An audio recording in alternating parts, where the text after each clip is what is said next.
అవినీతి ఒక అవగాహన, రాజనీతి ప్రస్తుత రాజకీయాలపై చిన్నపాటి లెక్చర్ ఇచ్చారు టీపీసీసీ చీఫ్ మహేష్ కుమార్ గౌడ్. యువత వ్యక్తిగత స్వార్థం కోసం కాకుండా ప్రజల సేవ చేయాలన్న ఆలోచనతో రాజకీయాల్లోకి రావాలి అన్నారు. అయితే రాజకీయాల్లో అవినీతి పెరిగిందని ఆవేదన వ్యక్తం చేశారు టీపీసీసీ చీఫ్. తన సహజ శైలికి భిన్నంగా మాట్లాడారు టీపీసీసీ చీఫ్ మహేష్ కుమార్ గౌడ్. నేతల్లో ప్రజాసేవ చేయాలన్న ఆశయం కనిపించడం లేదన్నారు మహేష్ కుమార్ గౌడ్. కొత్తగా వస్తున్నటువంటి యువతరం రాజకీయం అంటే ప్రజాసేవే కాకుండా వ్యక్తిగత స్వార్థం అనే దాంట్లో కూడా పోతా ఉన్నారు.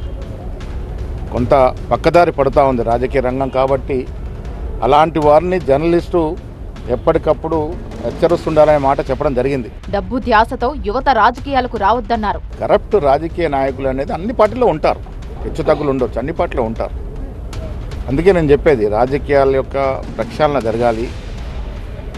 రాజకీయాలంటే రాజకీయాలకు వచ్చే కొత్త యువతరం కూడా డబ్బు ధ్యాసతోనో ఇంకే ధ్యాసతో కాకుండా పరిపూర్ణంగా ప్రజాసేవ చేయడానికే రావాలని నేను పిలుపునిస్తా ఉన్నాను. కాంగ్రెస్ లో అవినీతి పరుల మాటేంటని ప్రశ్నిస్తే అన్ని పార్టీల్లోనూ అవినీతి పరులు ఉన్నారన్నారు టీపీసీసీ చీఫ్.